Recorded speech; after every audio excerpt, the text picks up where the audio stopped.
안녕하세요. 결이 북카페 결이입니다.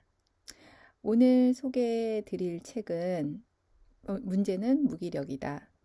그리고 지은이는 박경숙입니다.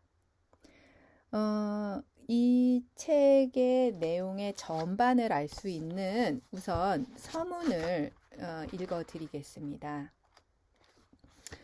어떻게 해야 원하는 것을 얻을 수 있을까? 누구나 이런 질문을 한 번쯤 해보았을 것이다. 당연한 얘기지만 정답은 원하는 것이 무엇이든 그것을 얻기 위해서는 행동에 나서야 한다는 것이다. 그렇다. 행동할 때 삶은 희망하는 대로 진행된다. 그래서 우리는 행동하고자 한다. 하지만 행동할 수 없는 사람이 있다. 단지 게으르거나 성공에 무관심해서 행동하지 못하는 것이 아니다. 그들도 성공에 관심이 많고 때로는 매우 부지런히 뭔가를 하는 듯 보인다. 그러나 그것이 자신이 진정 원하는 바와 거리가 멀거나 행동하기를 무한정 미루며 늘 한자리에 머물러 있기 때문이다. 나 역시 그런 사람 중 한 명이었다.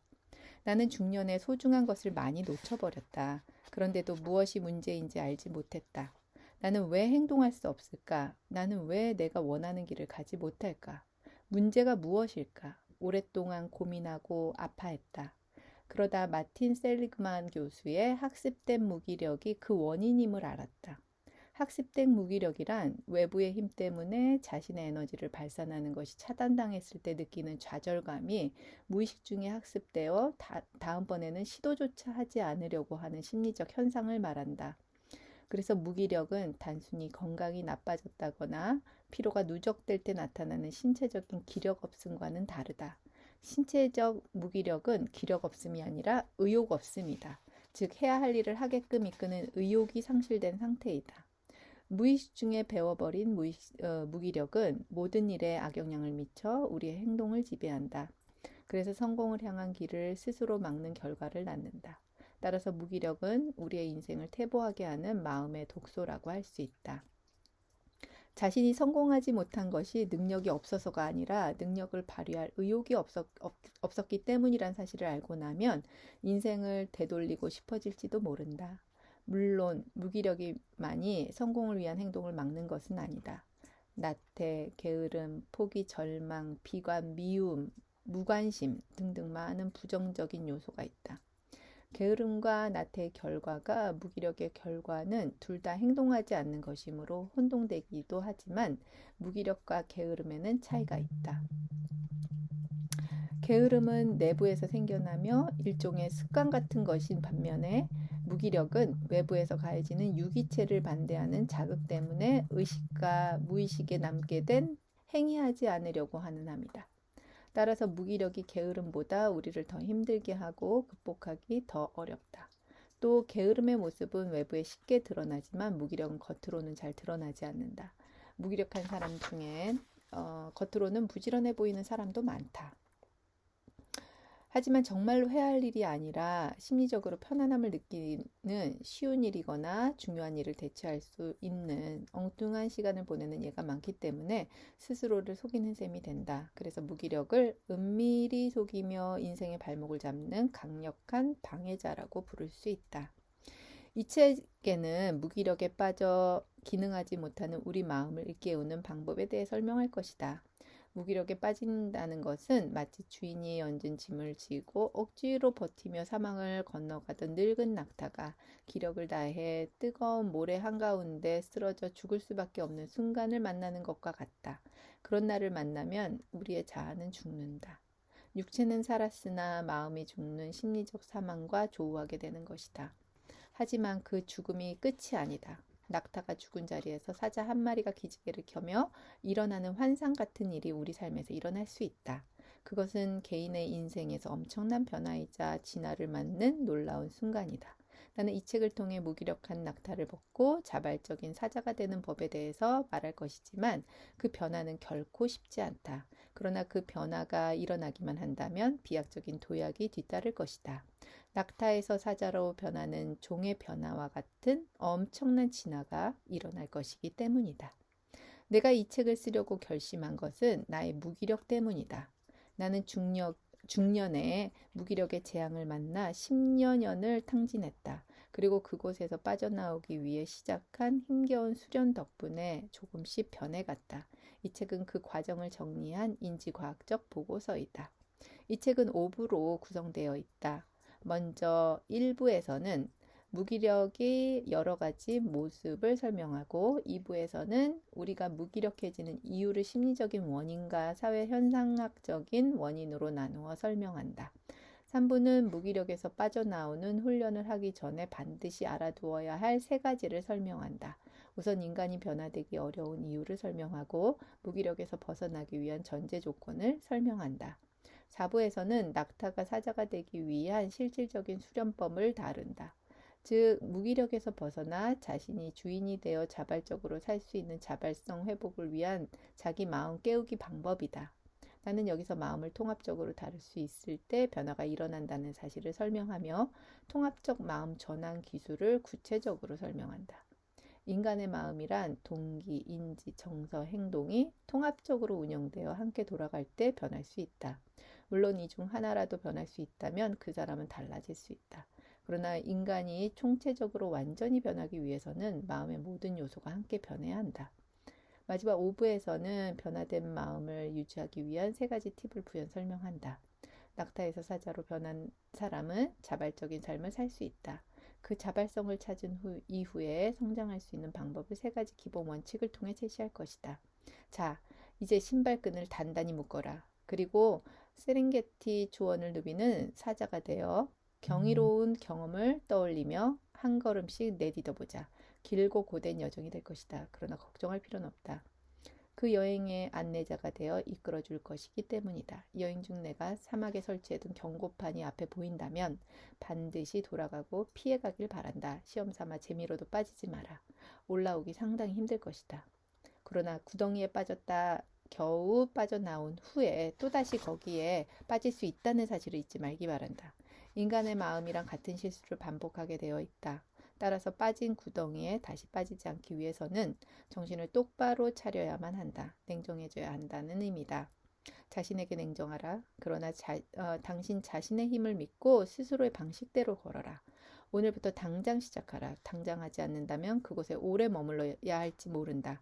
내가 무기력의 사망에 버려둔 10년의 세월. 그것은 오르르기규가 쓴 소설 25시처럼 도둑 맞고 강탈당한 인생, 절대 존재해서는 안 되는 시간이었다. 당신은 그처럼 되지 않기를 바란다. 속히 그곳에서 빠져나와 각자가 원하는 인생을 살아가길 간절히 바란다. 내가 이 책을 당신에게 드리는 이유이다. 끊임없는 자연재해와 인재가 우리를 괴롭히지 않는 날이 하루도 없고 사회 환경과 외부에서 가해지는 강제적인 힘, 때로는 가장 사랑하는 사람이 우리를 절망하게 만드는 예측할 수 없는 인생에서 무엇을 의지해야 할까? 나를 지키는 것은 결국 내 마음 하나뿐이라는 사실을 기억하기 바란다. 모든 일을 결정하고 모든 결과를 만들어내는 것은 바로 당신의 마음이다. 나와 당신이 영혼의 자유를 찾는 것, 그것이 이 책을 쓴 목적이다. 무엇인가로부터 억압받는 낙타 같은 인생에서 벗어나 마음을 깨우고 당신 속의 사자를 움직이게 해서 궁극적으로 어린아이처럼 자유롭게 갈 수 있게 되길 진심으로 기도한다. 저자 박경수. 이 서문을 읽으면 들으시면 아시겠지만 전체 그 내용이 아주 알차게 구성되어 있습니다. 인지과학 보고서라고 언급했는데 정말 그런 보고서처럼 알찬 구성으로 되어 있기 때문에 그 목차를 제가 한번 읽어드리겠습니다. 1부는 실행하지 못하는 마음의 병 해서 달리지 못하는 남자, 무기력의 여러 가지 얼굴, 은밀하게 무의식적으로 사는 것과 살아내는 것, 의식의 단계로 구성되어 있고 파트 2는 나는 왜 무기력한가? 학습된 무기력, 통제할 수 없고 예측할 수 없는 고통, 어린 시절에 배운 무기력 권하는 사회, 무기력과 성격, 마음의 엔트로피 법칙. 그 다음에 3부는 무기력 사막 건너는 법. 수용소에 갇힌 포로 지금은 사막을 건너는 중. 미로가 아닌 미궁, 모든 변화는 쉽지 않다. 그 다음에 4부는 자발성 회복법, 4개의 엔진, 의미를 찾아라, 자존감을 회복하라, 인지전환법, 아픈 정서의 치유, 숙달을 통한 프로가 되라. 그 다음에 마지막 파트는 마음유지법이라고 해서 수레바퀴가 되어라, 지금 그곳에서 시작하라, 무기력에 감사하라 입니다. 그러면은 제가 되게 감명 깊었던 부분만 한번 읽어 드릴게요. 책이 꽤 그래도 323쪽까지 되어 있거든요. 그래서 꽤 두꺼운 책이에요. 그래서 우선은 이 마음의 엔트로피의 법칙, 이게 뭐냐 하면, 엔트로피란 어떤 시스템 내에 존재하는 무용한 에너지의 총량을 말한다. 따라서 엔트로피가 증가한다는 말은 유용한 에너지, 즉 쓸 수 있는 에너지가 줄어든다는 것을 의미한다.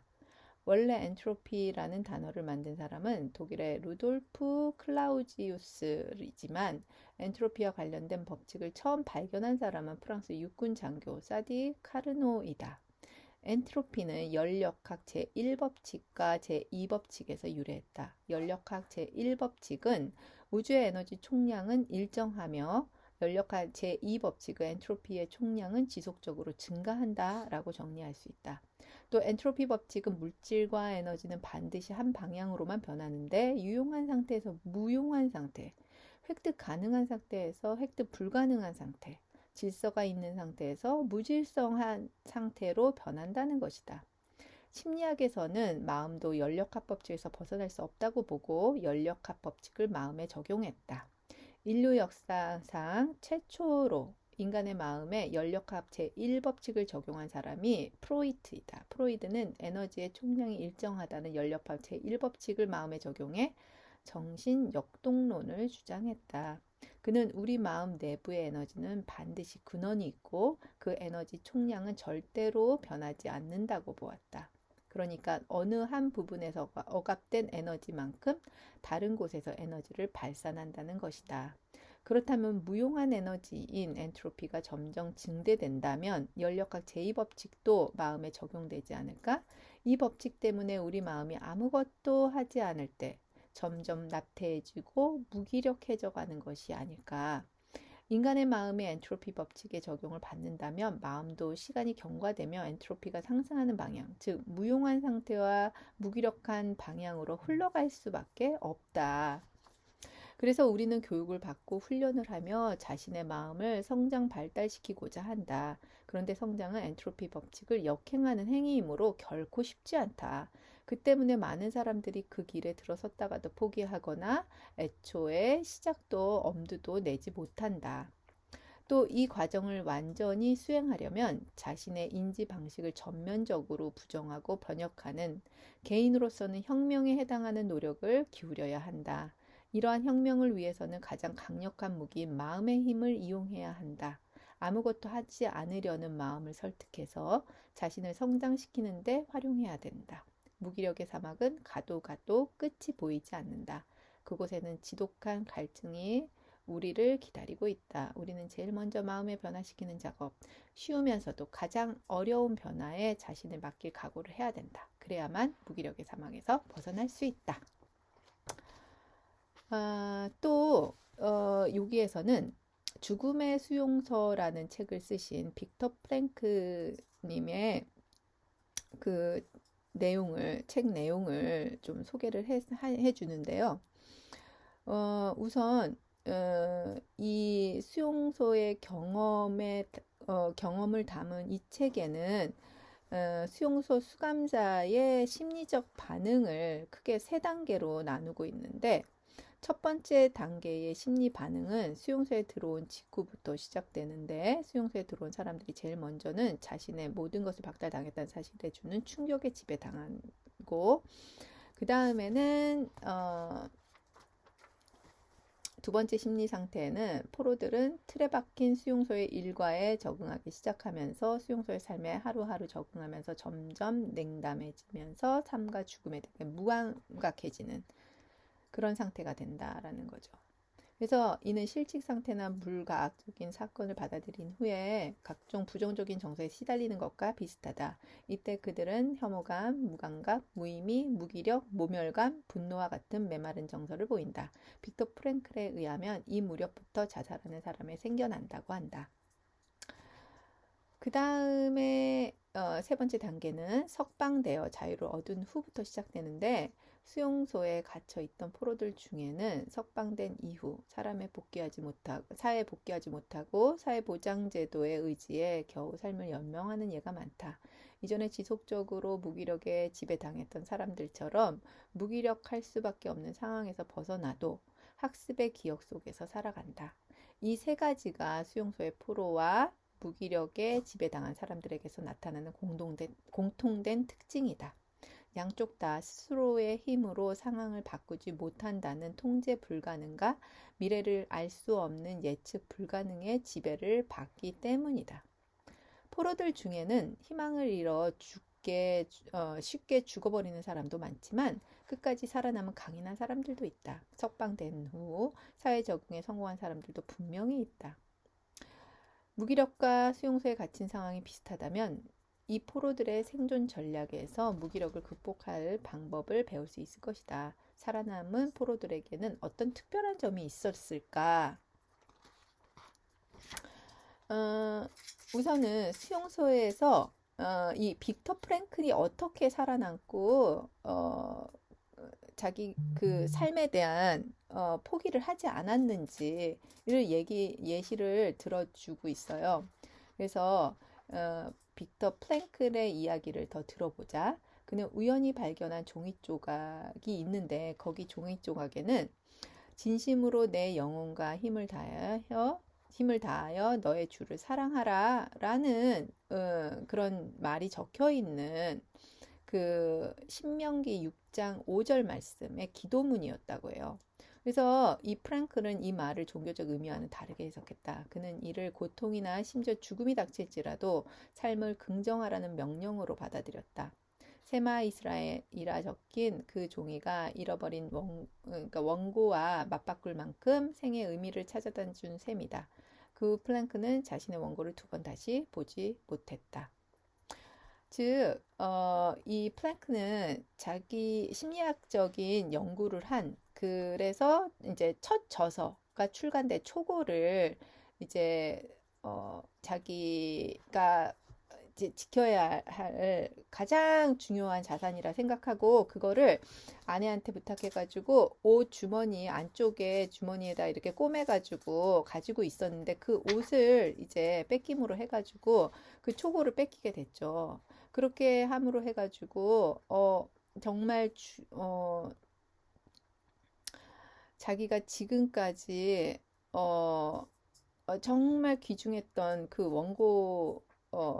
원고를 이제 압수당해서 너무나 당황했죠. 그래서 그런 이제 어떤 상황 속이었는데 그 속에서 자기가 원고를 압수당하며 얻은 그 문장 하나는 프랭클에게 새로운 화두가 되었다. 그래서 그는 새 힘을 얻고 삶과 죽음이 공존하는 수용소에서 하루하루를 자신이 가장 잘할 수 있는 심리학 연구에 매진하기로 결정했을 것이다. 삶을 긍정하는 태도가 그런 힘을 만들어낸 것이다. 그래서 그는 수용소에서 계속 자신을 실험하며 연구를 했다. 죽음에 직면한 상황에서도 심리학자로서 연구를 포기하지 않고 자신의 이론을 수용소라는 혹독한 실험실에서 검증해냈다. 우연히 다가온 글귀가 그에게는 두 번째 인생을 살게 한 상징적인 소명이 됐다. 라면서 이 예시를 좀 설명을 해주고 있어요. 그 다음에는 그 변화의 3단계에 대한 내용이에요. 그래서 모든 변화는 이제 쉽지 않죠. 그래서 무기력에서 벗어나는 데는 단숨에 이룰 수 있는 일이 아니다. 무기력뿐만 아니라 모든 변화가 단번에 이루어지지는 않는다. 모든 변화는 3단계를 거쳐야 하기 때문이다. 미국의 변화 전문가 윌리엄 브리지스는 모든 변화가 끝내 중립시대, 지대, 새로운 시작이라는 3단계를 거쳐야 하기 때문에 변화가 어렵다고 주장했다. 모든 물리적인 변화에는 심리적인 변화가 동반되어야 하는데 이 심리적 변화는 저항이 커서 단숨에 변화가 일어나지 않는다는 것이다. 윌리엄 브리지스는 변화를 전환이라는 용어와 구분했다. 이사나 졸업 등 물리적인 현상이 바뀔 때 변화가 일어났다고 할 수 있다. 그러나 전환은 그 물리적 변화를 마음으로 받아들이는 심리적 과정을 거쳐야 한다. 전환은 물리적인 변화를 자신의 삶 속에 받아들이기 위해서 겪어야 하는 마음 내부의 수용 과정, 화학적 변화를 거친 후의 모습과 같다. 따라서 단순한 변화로는 무기력에서 벗어날 수 없다. 화학적 변화를 거치는 심리적 전환이 반드시 뒷받침되어야 한다. 그래서 전환은 일종의 진화다. 어제 달리지 못한 육상 선수는 오늘 다른 경기장에서도 뛰지 못한다. 그가 경기장을 옮긴 것은 물리적 변화에 불과하기 때문이다. 화학적 변화나 심리적 전환이 없기 때문에 다시 뛰지 못하는 것이다. 마음의 전환 없이는 무기력에서 벗어날 수 없다. 그래서 모든 변화가 어렵고 무기력에서 벗어나는 것도 어렵다. 그래서 앞에서 이제 말했듯이 무기력에서 벗어나는 과정도 끝냄, 중립지대, 새로운 시작 이 세 단계를 이제 거쳐야 되는데 이 세 단계는 복합적으로 일어나기도 하고 단계별로 분리되어 발생하기도 한다. 여기서 쉽게 범하게 되는 오류가 있다. 새로운 시작만 하면 변화하지 않을까? 라고 생각하기 쉽다는 점이다. 그런 생각 때문에 변화하고자 하는 계획이 매번 실패한다.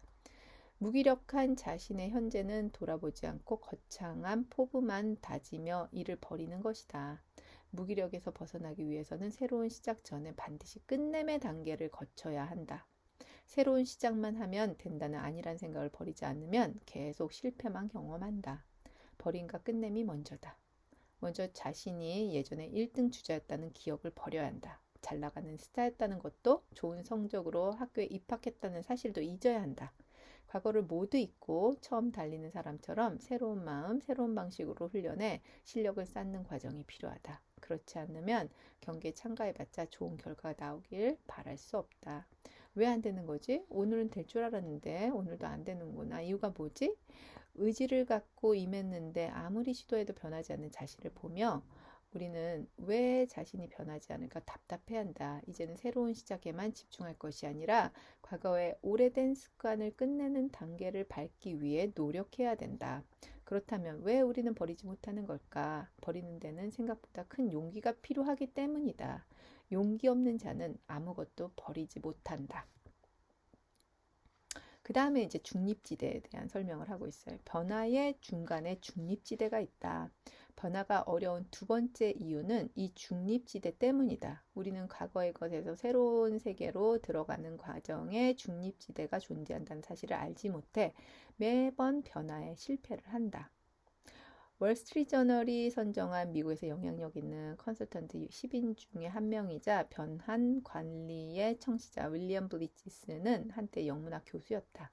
그러나 1970년대 중반 변환 관리 분야로 활동 영역을 옮겨 윌리엄 브리지 어소시에이트를 창립해서 워크숍과 강연을 통해 개인과 조직의 전환기를 통과하는 방법을 알려주고 있다. 그는 이 중립지대를 림보라고 했다. 이곳을 중립 또는 중간지대라고 부르는 것은 새로운 것과 오래된 것의 중간에 존재하기 때문이다. 중립지대란 무엇일까? 47세에 갑자기 직장을 그만둔 남자가 있다고 가정해보자. 그는 퇴직할 마음의 준비를 전혀 하지 않고 있다가 어느 날 퇴직자 명단에 자신이 포함되어 있음을 알게 되어 어쩔 수 없이 회사를 그만두었다.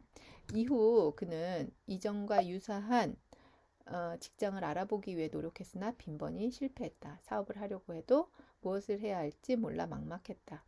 계속 자신이 왜 해고 대상자에 끼어 있는지 의문을 가지고 회사에 청취를 바치는데 억울해했다. 그리고 더 좋은 직장에 들어가 복수해야겠다고 생각하다가도 이내 가족을 부양할 생각에 걱정이 앞선다. 그러나 다음 날이 되어도 상황은 변하지 않고 그는 눈높이를 낮추지 않은 채 계속 떨어질 만한 회사에 지원했다. 회사 퇴직이라는 물리적인 변화를 경험했으나 심리적 변화는 아직 일어나지 않은 탓이다. 그는 자신이 퇴직자 명단에 낄 수밖에 없었던 이유를 파악하지 못하고 있다. 술을 너무 자주 마셔 오전 시간에 종종 피로에 찌들어 있었던 것을 기억하지 못하고 최근 2년간 제출하는 기획서마다 채택되지 못한 것도 생각하지 못했다. 대신 자신이 20년 전에 얼마나 유능했는지만 생각하는 것이다. 바로 이런 마음의 전환을 거부하는 현상이 중립지대를 가져온다. 자신이 과거와는 달리 많이 무기력해졌음을 받아들이고 해고될 수. 그 큰 그림을 그렸다면 이제는 구체적인 실행이 필요하다. 무기력에서 벗어나 자발적으로 움직이는 힘을 얻기 위해서는 우리를 움직이게 하는 요소가 무엇인지 정확히 알 필요가 있다.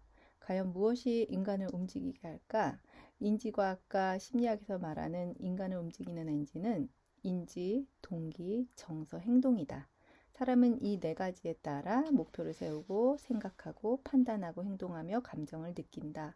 마치 자동차의 4기통 엔진처럼 넷이 동시에 작동할 때 비로소 실행에 탄력을 받을 수 있다. 이 중 하나라도 막혀 있거나 작동하지 못한다면 다른 성능이 아무리 뛰어나도 마음의 시스템은 제 기능을 발휘하지 못한다. 그러므로 네 개의 엔진은 동시에 작동해야 한다. 첫 번째인 인지는 우리가 어떤 것에 대해 생각하고 외부의 정보를 받아들이는 방식을 말한다. 인지 방식이 서로 다른 두 사람은 같은 사물도 전혀 다르게 본다.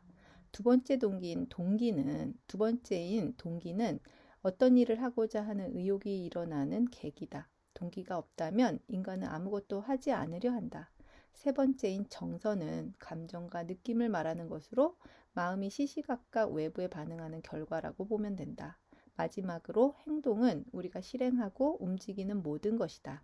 그런데 무기력에 빠지면 이 네 개의 엔진이 고장나기 시작한다. 막히거나 기능이 저하되거나 심하면 아예 작동 불능 상태가 되어버린다.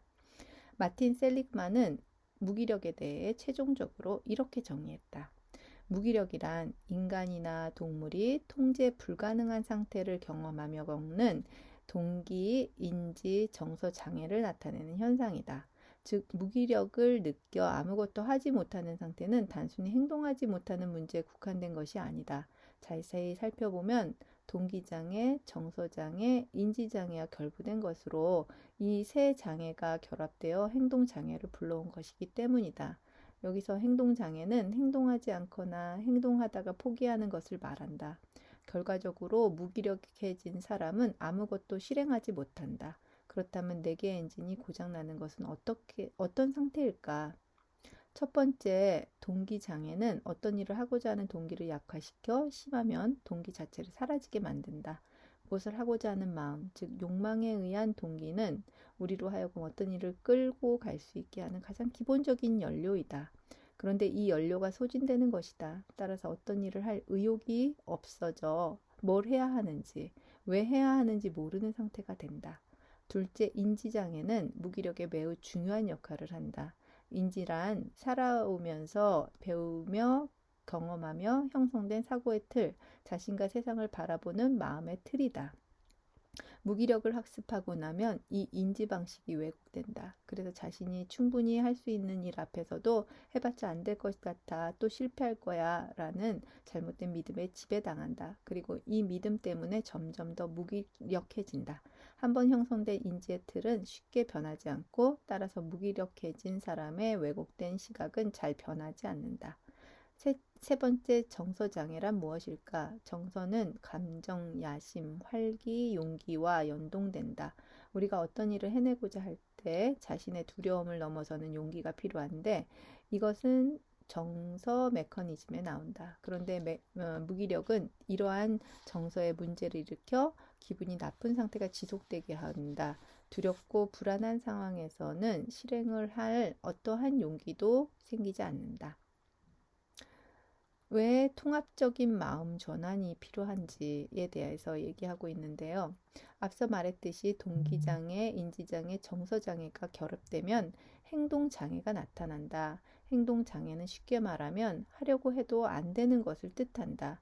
행동 없이는 성과를 낼 수 없다. 아무리 거창하고 정교한 계획을 세워도 실행하지 않으면 소용이 없다. 그런데 무기력한 사람은 행동하지 못한다. 뛰지 못하는 남자가 매번 달려볼 마음으로 운동장에 나타나지만 뛰지 못하거나 어쩌다 뛰기 시작해도 곧 포기해버리는 것은 마음속의 엔진이 고장났기 때문이다. 네 가지 엔진 모두에 문제가 생겼다면 두말할 필요 없지만 그중 하나가 아무리 강력해도 다른 엔진에 문제가 있다면 결과는 나쁠 수밖에 없다. 예를 들어 동기가 아무리 뛰어나도 인지가 왜곡되면 일관되고 지속성 있는 행동을 할 수 없다. 마찬가지로 다른 분야에 문제가 생겨도 결과는 시원찮다. 따라서 행동이 잘 안 될 때는 행동 자체만 다스려서는 문제를 해결할 수 없다. 행동에 앞서 동기, 정서, 인지 이 세 가지 요소를 함께 수리해야만 그 결과로 행동이 변한다.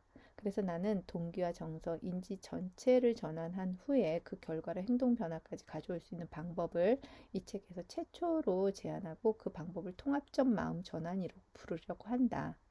동기, 정서, 인지가 행동의 근거가 된다는 인지과학적 접근은 플라톤 시대부터 유래된 개념이다. 윌 듀런트는 철학 이야기라는 책을 통해 플라톤이 주장한 행동의 원천을 소개했다. 플라톤은 인간의 행동이 세 가지 원천에서 비롯된다고 했다. 행동은 욕망과 감정과 지식에서 생겨난다. 욕망과 욕구, 충동과 본능이 그 하나고 감정과 활기, 야심과 용기가 하나며 지식과 상상, 지력과 이성이 또 하나다. 플라톤이 말하는 행동의 첫 번째 원천인 욕망과 욕구를 동기, 두 번째 원천인 감정을 정서, 세 번째 원천인 지식과 상상을 인지로 풀이할 수 있다. 플라톤이 주장처럼 인간이 행동하지 못한 이유가 마음의 세 가지 원천이 말라버렸기 때문이라는 사실을 최근 심리학과 인지과학 연구 결과에서 찾아볼 수 있다. 그런데 이 셋을 함께 변화시키거나 다루어야 한다는 통합적 방법을 연구하는 시도는 많지 않다. 인지주의자는 인지 방식의 변화만 주장하고 행동주의자는 인간을 움직이는 것은 눈에 보이는 행동에 근거한다고 주장한다. 또 정서심리학자는 정서만으로 판단하려고 하고 동기사회 심리학자는 욕구와 동기가 모든 것의 열쇠라고 주장한다. 물론 그들의 주장에는 일리가 있고 각각의 연구 결과도 꽤 우수해 신뢰해도 된다. 그러나 내가 무기력에 빠졌을 때 각각의 방법을 따로따로 적용해 보니 결과가 좋지 않았다. 동기를 강화해도 인지가 왜곡되었을 땐 계획한 바를 하루 이상 실천하지 못했다. 정서를 긍정적으로 바꾸어도 행동을 따르지 않았고 사상 누각이었으며 인지 방식을 바꾸어도 행동하지 않으면 아무것도 달라지지 않았다. 결국 나는 마음의 네 가지 요소를 동시에 다스릴 수 있어야 한다는 결론을 내려 동기, 정서, 인지, 행동 네 가지 엔진을 모두 고치는 방법을 찾기 시작을 했다. 그래서 나온 것이 통합적 마음 전환이다. 이렇게 해가지고 이 쭉 통합적 그 마음 전환에 대한 내용을 쭉 담고 있어요. 그래서 이제 너무 길기 때문에 이 책 내용이 다 읽어드리지는 못하겠지만요.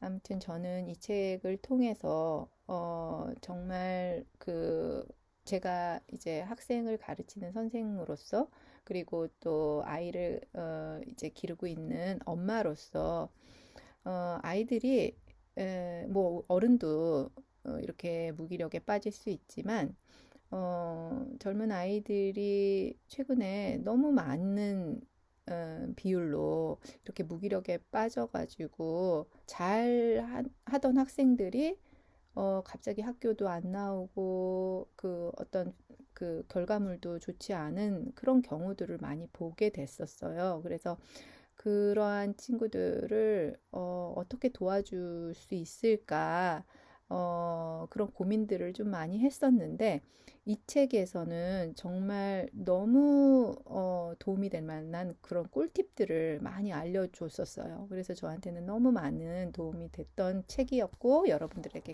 그렇기 때문에 소개해드리고자 이 책을 이번에 선정을 하게 됐습니다. 여러분도 시간 되시면 꼭 이 책을 한번 읽어보셨으면 좋겠습니다. 감사합니다.